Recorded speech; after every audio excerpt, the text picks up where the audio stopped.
Jaehaerys called the Great Council to prevent a war being fought over his succession. For he knew the cold truth. The only thing that could tear down the House of the Dragon was itself. I love prologues. I thought to ground people in the New World, we needed some kind of epic opening that would give people a footing to understand where they were. And I just kept coming back to the Great Council because it was this really substantial event, significant event that had happened before our time, but really set in motion a lot of the things that we were going to see over the course of our story. When I first read that in the script, I thought to myself, we will have been off air for so long that it's actually an essential component of bringing people back into the world. And it felt like there was no one else that could tell that story. The Lords chose Viserys, my father. The thing that the Great Council should tell you is that this is a patriarchy and that the men of the realm want to keep the men in power.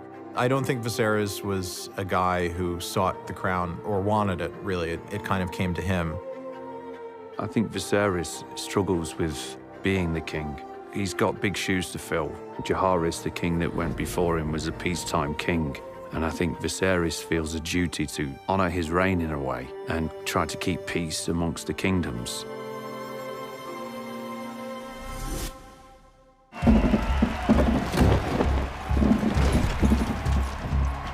I knew that I needed to do a sequence in the first episode that gave a nod towards what was capable on this show.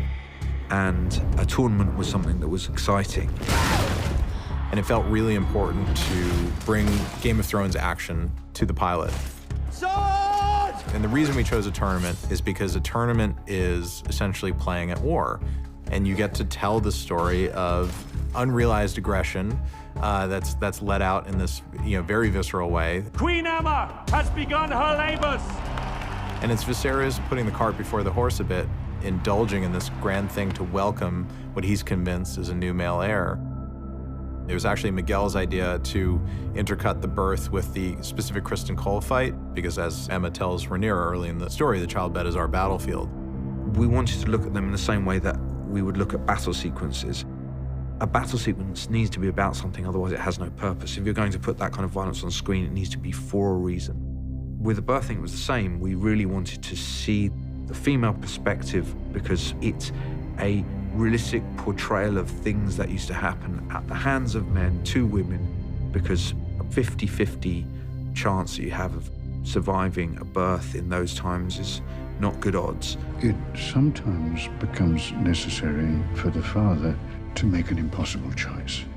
So we were trying to show how dangerous childbirth was, but also to dramatize the terrible position that Viserys is put in, because it's made very clear to him that Emma is going to die either way. The only choice that you really have in the matter is whether you try to save the child. And he knows that it's his duty to put forward a male heir, especially if his wife is not going to make it, not be able to generate another heir for him. So that's what motivates him to make that decision with the Grand Maester.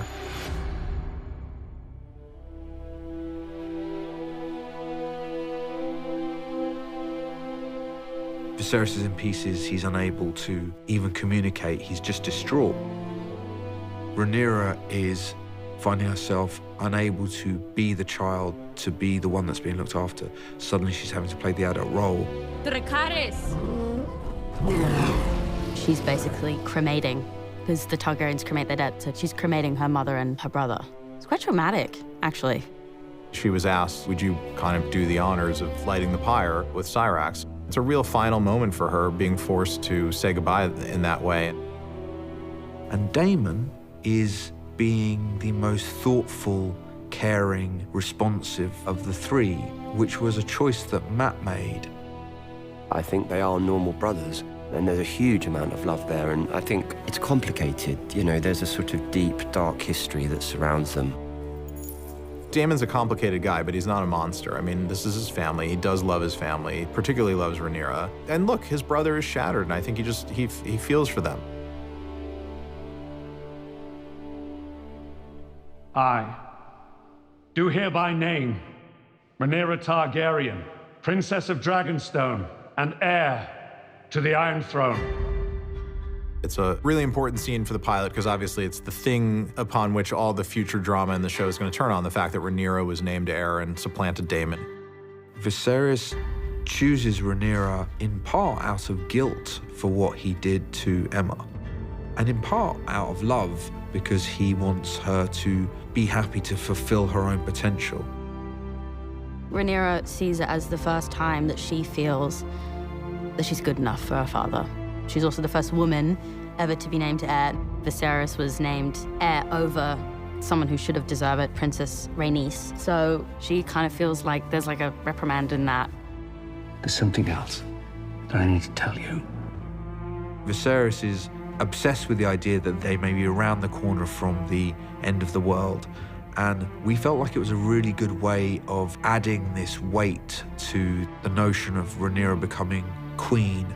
Instead of her wanting to do it out of ambition, she was being handed down a responsibility to bring everybody together to fight the incoming White Walker problem that, in fact, we knew would not show up for another 170 years. Aegon called his dream the Song of Ice and Fire. This secret, it's been passed from king to heir since Aegon's time. This idea that Aegon, who believed in the Song of Ice and Fire and believed in this prophecy that would unite the realm against the cold and the dark coming out of the north and imbued his secret in the steel of the Valyrian dagger, we felt like that was a nice way to tie the two series together. I don't think Rhaenyra has any idea what she's getting into. Viserys is very protective of Rhaenyra, whereas at the same time can see the potential within her to be a great ruler, and he goes against the grain in naming her heir. So hopefully by the end of the first hour, you understand that this precedent that has been loudly set across the realm has now been broken, and that might cause some problems.